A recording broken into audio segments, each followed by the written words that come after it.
I decided to make him a Microsoft guy, and I had, for maybe the 2 or 3 years before we moved to Seattle, my boyfriend and I would go to the TED conference in Monterey, and we met a guy there named Blaze, who was a Microsoft guy who gave a big TED talk, and it's still one of the big TED talks.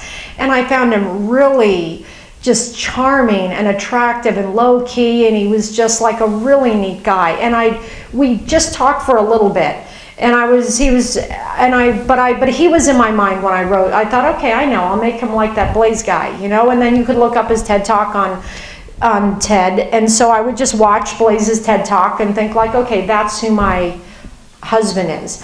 And then I met someone one day. This is how the kind of magical things happen. Then I was at the ballet. Sitting next to me was this guy who had this weird phone that I'd never seen before, and because I'm curious, and I think writers, that's also a really big component. You have to be kind of insatiably interested in people, you know, and how they live and who they are and what they had for breakfast, and you know, and I do have that. And so I said, hey, what is that thing? You know, just struck up a conversation. He said, it's a Windows phone. And I said, I've never heard of the Windows phone. And he said, oh, it's a prototype, but it's not out yet. And I said, oh, what do you do with the Windows phone? And he said, which I love this line, he said, I own the Windows phone. Which meant that he was the top engineer, I guess, on the Windows phone, you know? And so I thought, oh, so you work at Microsoft? And he said, yes. And we started talking, and 2 days later, I was out at Microsoft, and he showed me around, and the whole book is based on 3 hours I spent at Microsoft. You know, like I really am a sponge, and I absorbed it all. So Microsoft loves this book. They love it because I think they're just shocked by it because the details are so right. And I have not, and I really don't like to brag, but I will brag and say that I got the details totally right about Microsoft. There's not one person, and I've been to Microsoft. I've spoken to 3,000 people at Microsoft, and they all have read the book, and I was like, I challenge you to what is one thing that, give me a preposition that I got wrong. And they were all like, we can't give you a preposition you got wrong, nothing. And the reason why was because I wrote the book from my experience at Microsoft, got the stuff in, and then this guy Saba, who helped me, the engineer, I then sent him drafts of the book, you know, maybe 6 drafts, and he read them, and I said, nothing's too small, and I would highlight the Microsoft things, and he would just quickly say, no, that's not what they say. This is, you know, at one point I had LG take the Microsoft connector, and he'd say, no, he'd be on the 777 shuttle, you know, if he's a higher up level, you know, all those little tiny details, which I want to get right. And so they love it. And you asked me about Seattle, other cities. Okay, here's what's interesting. So I thought that I was writing a book about my own little miserable existence, right? And it turns out that the book is about a transplant in a larger sense, that I just kind of stumbled upon that. I mean, that just was accidental. But I think the reason why other people are really relating to it the way they are is because I think a lot of people have the experience of moving to a new city and thinking like, oh, it'll be easy, I'll just make friends, and then there's this weird cultural adjustment, you know, that you did not expect, and that maybe doesn't treat you very well, and that maybe makes you take personally, which is what I did, and which is what Bernadette did, you know, and then she thinks, oh, it's me, and they hate me, and it's just kind of the place. And then, you know, the book I think it's sold in like 35 countries. I mean, the countries keep piling up of these foreign countries. And that I was in Europe last spring. I was in Scandinavia and in Denmark, and I had a reading there, and they speak English. Don't think I'm that talented.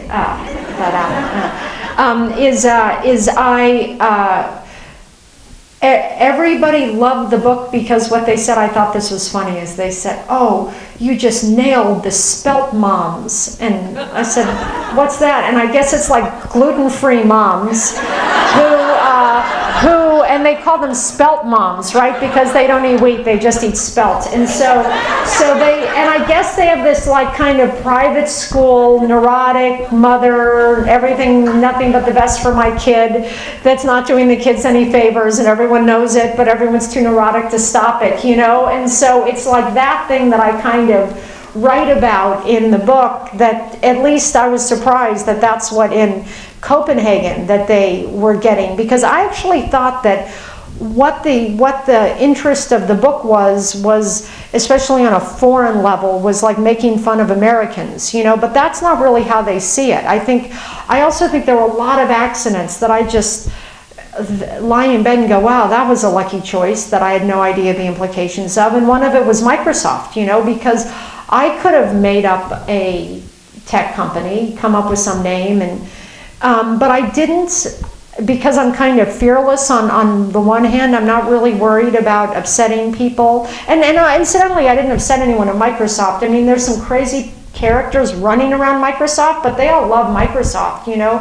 And Bernadette doesn't, but she's crazy. She doesn't like anything, you know. But the people there, like, I mean, I think Microsoft comes off very well. And so there's a real fascination with Microsoft, you know, and I guess I should have figured it, because I was really, when I got to Microsoft that time and I was walking through, I was like, wow, this is so cool. Oh, this is how you do things. And I was writing down notes and I was so into it.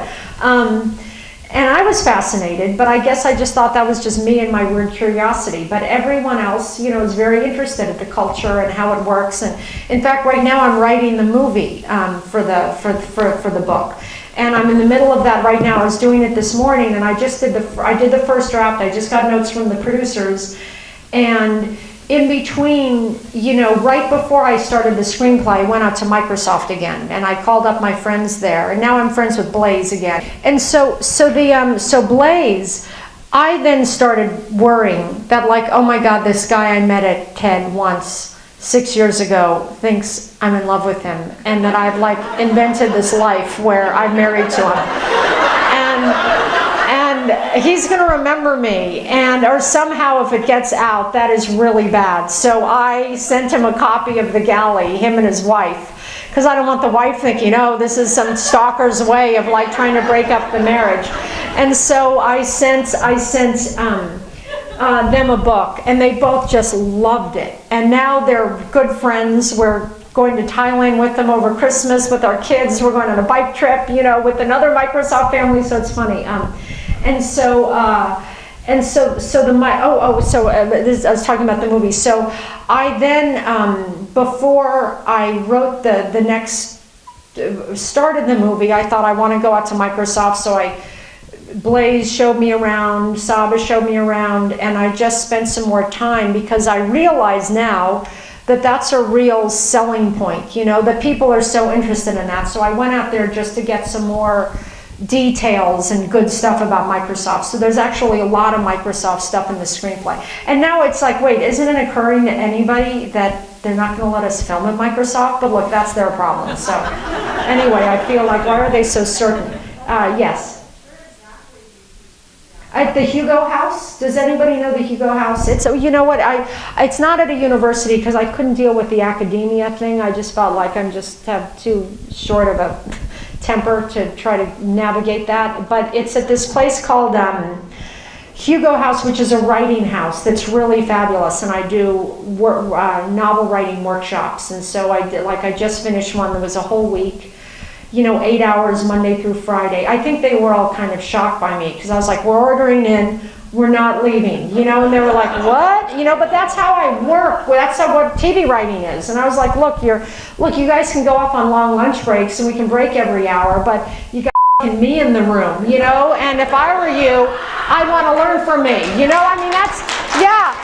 And that's really what I thought, and they were psyched. They were, you know, nobody left. We ordered in, I paid for everyone's lunch, and I was, let's just like go through these pages and let's just hit this stuff, you know. And so we did, and it was a fabulous session. But and they were all, I just got my teachers' evaluations back, and the Hugo House was like, we've never had evaluations like this, because they all, I think because I love it so much, I love teaching, that people are not used to the teachers with that much passion, you know, and I really take it seriously, and I really want to get people to write, and because it's the best thing that I know. You know, it's my happiest time in my life every day when I'm writing, and so I really like to try to encourage people and hopefully get them to the next level. Okay, one more. Yes, sorry. How do your parents feel with all your notoriety? Oh, my parents, oh, they're so sweet. So my parents, well, my mom is so proud. It's kind of an awful burden. Do we know about this, about how parents get way too invested in your success and then you feel like dying and just going under a rock? But no, it's very sweet. My parents are very happy, and my dad, who's a screenwriter, is really proud. And my mom particularly, and you know, it's one of these beautiful things where the book's been out 1.5 years and it's now selling more than it ever has, and it just feels like every day, every 2-3 times a day, you just hear something about it, and my mom just loves it. My mom, you know, has now apparently taken to having to take sleeping pills at night because she can't stand the excitement. It's like, well, wait, I don't know that that's the right way to approach this. But anyway, so now I've got a pill Ambien addicted mother because she can't stand the excitement. Okay, sorry, one more, quick. Yes? Who would you like to see cast as Bernadette? You know, so I actually don't care who is cast in Bernadette, and I'll tell you that the person I'm writing it for, which is just purely in my head, is Julianne Moore, because I think I really love her. I also love Catherine Keener, if anyone knows who she is. She's more indie, but she's kind of mean.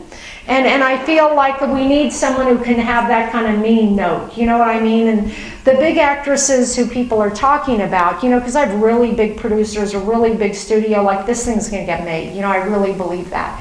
And everyone's very motivated, and they've gotten interest from every actress you can think of, people, I mean, they're all with, but it means nothing without a script. You know, you can't film a book, you have to film a script, and if the script's not good, the thing goes away. But that the script is very close, and everyone knows that, and they know that it's probably, you know, that now we're ready to send out to directors. But the big names that, you know, people are talking about are it's just on a box office way, are Julia Roberts and Sandra Bullock, who, look, I'd be happy for anyone, you know, to be in this movie, and I feel like I kind of don't feel like they're old enough, but you know, I'll take it. You know, I feel like it'll be really good fun if the movie gets made, and then that's not going to be my decision.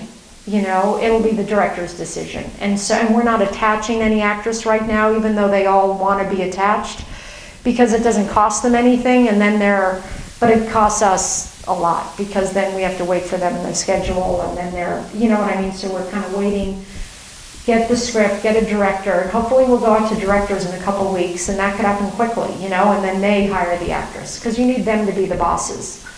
You need the director to be the boss and not the actress to be the boss. Anyway, that's, okay, one more, okay, sorry. I'll do this quick. You've written such a wonderful book. Is it difficult now to write a screenplay which is more visual and vocabulary? The screenplay is super fun to write, and that I replaced some writers who had spent a year working on this, so it's new for me to write this, but very big writers had spent a year. And you know, I think where they went wrong was that they put too much of the book in. They were afraid of writing new stuff, and that to me, the screenplay that I wrote is really only about 10% of the book, and it's all new stuff, because you have to tell the story in a different way. This is all internal monologues. It's very hard to put it into screenplay form, and the other version just had all of this voiceover, you know, just it wasn't that dynamic. And so for me, I actually had a good time, and I was actually worried that the producers, when I turned in my first draft, would go like, wait, what happened to the book, you know, but they didn't know that it was all new. They just knew you got the book, like you captured it, you know, it's Bernadette, it's Bea, it's LG, it's Audrey, it's all these people coming to life and doing what we want them to do, and it's, you know, so they really feel like I got it, and in that way I kind of feel like I might have been the only one who could have done it, because I think I can very easily write scenes and you put two of my characters in a room, I know what they'll do. A lot of other people don't know what they'll do. So it's just kind of easier for me to write the screenplay, but it's fun. I'm gonna say goodbye. Okay, I'll talk to you after. Okay. Thank you for coming. Thank you.